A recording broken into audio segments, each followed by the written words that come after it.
नमस्कार, आप देख रहे हैं डायरेक्ट न्यूज तक। मैं हूं अरुण कुमार। अभी हम अगर बात करें आयुष्मान भारत योजना की, तो आयुष्मान भारत योजना यानी कि 14 अप्रैल 2018 को डॉक्टर भीमराव अंबेडकर की जयंती पर झारखंड से ही शुरुआत की गई थी, जो कि भारत के प्रधानमंत्री नरेंद्र मोदी के द्वारा झारखंड से ही उसकी शुरुआत की गई थी, जो कि सरकार के द्वारा चलाई जाने वाली सबसे महत्वाकांक्षी योजना में से एक यानी कि आयुष्मान भारत।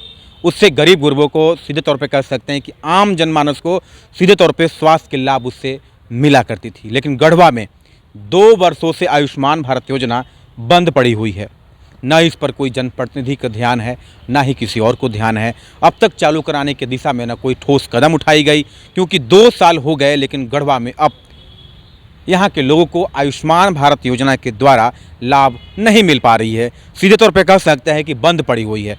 सीधे हम चलेंगे और बात करेंगे यहाँ के डॉक्टर गढ़वा का यानी कि civil surgeon doctor Anil Kumar Singh ji से भी बात करेंगे। वहीं सत्यनारायण यादव जी, जो कि जिला परिषद का उपाध्यक्ष हैं, उनसे भी बात करेंगे।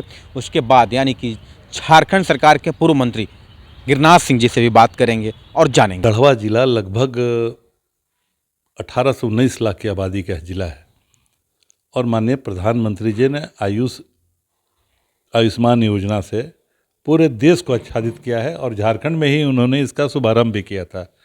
विडंबना और दुर्भाग्य है कि यहाँ पर तथाकथित लोगों ने उस योजना का दुरुपयोग किया, घोटाला किया। नतीजा हुआ कि विगत 2 वर्षों से आयुष्मान का लाभ आम जनता को नहीं मिल रही है। यह बहुत ही दुखद है। हम प्रतिदिन झेल रहे हैं। हम लोग कहीं व्यक्तिगत रूप से, कहीं सरकारी अस्पताल में जाके लोगों को पैरवी करके इलाज कराया जा रहा है। हम मांग करते हैं राज्य सरकार से कि अविलंब गढ़वा जिला, जो लगभग रिकॉर्डेड 12-13 लाख आबादी है और अनरिकॉर्डेड लगभग 18-19 लाख आबादी पहुंच गई 21 प्रखंड का, तो लोग परेशान हैं। गरीबी गुर्बत से यह जिला बराबर रही है, सबसे पिछड़ा जिला हुआ माना जाता है। यहाँ के मंत्री भी हैं सर। नहीं, मंत्री को भी संज्ञान में लेना चाहिए कि क्यों बंद है। मंत्री की जिम्मेवारी बनती है, पूरे राज्य के मंत्री हैं और इस क्षेत्र के विधायक भी हैं, तो इनकी जवाबदेही बनती है कि आयुष्मान योजना विगत 2 वर्षों से क्यों बंद है। कोरोना के समय में क्या परेशानी थी, कोई छिपी हुई बात है क्या?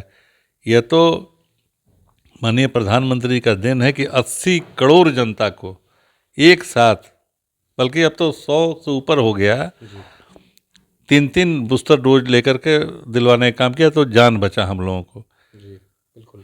तो क्षेत्र का प्रतिनिधि की जिम्मेवारी बनती है कि विगत 2 वर्षों से आयुष्मान योजना का लाभ जनता को नहीं मिल रही है, क्यों नहीं मिल रही, इसको संज्ञान लेकर अविलंब चालू कराएं।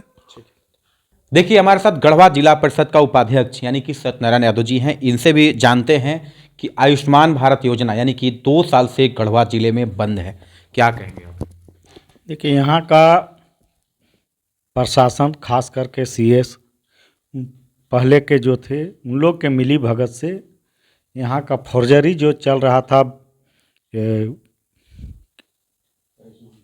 आयुष्मान भारत के साथ साथ उसका फौर्जरी हॉस्पिटल जो चल रहा था, उन लोग मिली भगत करके पैसा गरीब को जो जाना था वो इन लोग घपला करके निकालिए, जिसके चलते अभी बंद पड़ा हुआ है। हम अपनी ओर से प्रयास कर रहे हैं कि उपायुक्त से मिलकर उनको आवेदन देंगे, राज्य सरकार को मंत्री से मिलकर और सचिव से मिलकर गढ़वा जिला में हम प्रयास करेंगे कि चालू हो जाए, जिससे गरीबों का, बहुत से गरीब है कि आज भी आयुष्मान भारत कार्ड जो बंद होने के चलते इलाज नहीं हो पा रहा है। और ये आम पब्लिक से जुड़ा हुआ मामला है और इसमें हमारा संज्ञान में है। और 1 बार 2 बार हम लोग विभागीय मंत्री से, सचिव से और सीएस से बात भी हम पहले कर चुके हुए हैं। अभी नए सीएस कुछ दिन पहले, 5-6 महीना पहले ये आए भी हैं। इनसे भी हमारी बात हो रही है और हम सरकार को लिखेंगे कि जल्द से जितना जल्द हो कि इस आयुष्मान भारत कार्ड को चालू कराया जाए। अगर फिर से फर्जरी करेंगे तो क्या करिएगा आप लोग? हम लोग कार्रवाई करवा कर जेल भेजवाएंगे। देखिए, हमारे साथ मौजूद हैं Garhwa civil surgeon doctor Anil Kumar Singh sir, और सीधे जुड़ते हैं और बात करते हैं। सर, 2 वर्षों से आयुष्मान भारत योजना गढ़वा में बंद है। आम लोगों को इलाज कराने में काफ़ी कह सकते हैं कि उसका लाभ नहीं मिल पा रहा है। क्या कहेंगे आप? ये आयुष्मान भारत योजना के तहत इलाज करने वाला जो, उस क्रम में काफ़ी अनियमितताएं पूर्व में पाई गई थी, जिनके सत्यापन के पश्चात ही इसे पूरा शुरू किया जा सकता है। उन अनियमितताओं पर जांच चल रहा है। एक जांच प्रतिवेदन सक्षम पदाधिकारी को दिया जा चुका है और दूसरा परेशानी ये थी कि कुछ लोगों ने ऐसे भी केसेज के लिए क्लेम की है राशि का जिनका कि इलाज उनके यहाँ हुआ ही नहीं, वो किसी अन्य काम से उस अस्पताल में आए थे, उनका आधार और नंबर और ठेपा ये सब अपलोड कर लिया गया और बाद में उनके नाम पर बुकिंग कर दी गई कि हमने इनका ये इलाज किया। तो जो सूची उन लोगों ने उपलब्ध कराई है अपने क्लेम का, उसमें कॉन्टैक्ट नंबर से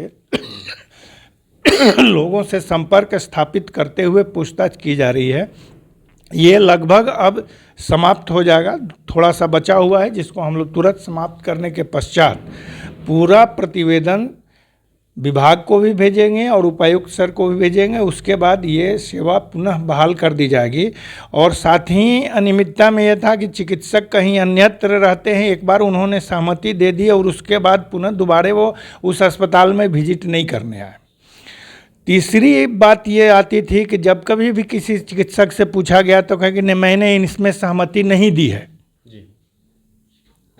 ये सत्य बोला गया या असत्य था, इस पर नहीं। तो इस बार हम लोगों ने किया है कि जिस डॉक्टर की सहमति पत्र संचिका में मेरे सामने उपस्थापित की जाती है, मैं उस डॉक्टर से फेस टू फेस बैठ के बात करता हूं और उनसे पुनः सत्यापित कराता हूं कि ये सर्टिफिकेट या सहमति पत्र आपके द्वारा लिखित और हस्ताक्षरित है अथवा नहीं। यदि वो कहते हैं कि है तो कहते हैं कि आप यही बात लिख दीजिए कि ये सर्टिफिकेट मेरे द्वारा लिखा गया है और मैंने साइन किया है, और तब मैं 2 जन से उस पर गवाही भी करवाता हूँ, उसके बाद करता हूँ। तो थोड़ा समय लगेगा, मगर जब अगली बार ये सेवा शुरू की जाए तो काफ़ी चुस्त एवं दुरुस्त होगी और लोगों को लाभ मिलेगा। असुविधा के लिए मुझे खेद है, परेशानी तो हो रही है, मगर इससे सरकार को जो अभिभार, जो वित्तीय भार बढ़ा हुआ है, उसमें हम लोग सोचते हैं कि जो उचित हो, ऐसा नहीं कि आपके क्लेम को हम पूरी तरह नकार रहे हैं, जो आपका उचित क्लेम होगा उसका भुगतान होगा, मगर जांच संपूर्ण करने के बाद ये पुनः बहाल कर दी जाएगी। आयुष्मान भारत योजना का लाभ केवल प्राइवेट हॉस्पिटल्स में बंद है। हमारे जितने सरकारी संस्थान हैं उसमें आयुष्मान भारत योजना के लाभ आम जनता को मिल रही है। जो सुविधाएं या जो ऑपरेशन हमारे गढ़वा जिले सदर अस्पताल में हम लोग नहीं पार कर पाते हैं, उनको 108 एम्बुलेंस से हम लोग पलामू भेज के ट्रैकिंग करते हुए उनका काम कराने का प्रयास करते हैं। तो पूर्णतः आयुष्मान भारत योजना का लाभ शून्य नहीं हुआ है, सरकारी अस्पतालों में मिल रहा है। प्राइवेट इम्पैनल्ड हॉस्पिटल जहां गड़बड़ी हुई थी वहाँ नहीं मिल रहा है। तो हम ये एक शब्द में ये कहना चाहेंगे कि सरकारी अस्पतालों में मिल रहा है, पार्शियली बंद हुआ है, जिसके लिए हम लोग कंपनसेट करने के लिए सीमावर्ती गरीब की जिला पलामू मेडिकल कॉलेज भेज के हम लोग ट्रैक करके काम करा देते हैं। इवन हम लोग रिम्स भी भेजते हैं तो पेशेंट को ट्रैक करते हैं कि वो मेरा पेशेंट रिम्स पहुंचा कि नहीं, वहाँ हुआ कि नहीं उसका इलाज। इसके लिए करते हैं कि जो एम्बुलेंस हमारा रांची लेके जाता है, जब वो रांची में एडमिट कराने के बाद वहाँ की पर्ची मुझे देता है तो हम भुगतान की अनुशंसा करते हैं। तो पूर्णतः लाभ बंद नहीं है, पार्शियली आंशिक रूप से बंद है। वो भी जल्द चालू होगा, वो जल्द चालू कर दिया जाएगा। देखिए, अभी सुन रहे थे Garhwa civil surgeon doctor Anil Kumar Singh sir को। सीधे तौर पर उन्होंने कहा है कि जो भी गड़बड़ियां किए थे, जो भी अस्पताल चिन्हित किए गए थे, उन पर कार्रवाई भी हुई। उसके साथ यानी कि अभी जांच जो है अंतिम चरण में है। यानी कि अब सीधे तौर पे अभी आप सुन रहे थे, उन्होंने कहा है कि जैसे ही जांच कंप्लीट होती है, यानी कि अब धीरे धीरे लगभग सारे फाइल कंप्लीट होने के कगार पर हैं, थोड़ा काम बाकी और है। जैसे ही वो कंप्लीट होती है उसके बाद यहाँ के प्राइवेट अस्पतालों में भी आयुष्मान भारत योजना की सेवाएं चालू कर दी जाएगी। इसी के साथ देखते रहिए डायरेक्ट न्यूज़ तक। गढ़वा से मैं अरुण कुमार। इसी तरह का न्यूज़ देखने के लिए आप डायरेक्ट न्यूज़ तक को सब्सक्राइब करें, लाइक करें, शेयर करें, ताकि आपको हर खबर का नोटिफिकेशन आपको मिलता रहे, ताकि आप हर खबरों से तरोताज़ा रहें। सब्सक्राइब कीजिए हमारे चैनल को और बेल आइकॉन को दबाइए हमारी लेटेस्ट वीडियो सबसे पहले देखने के लिए।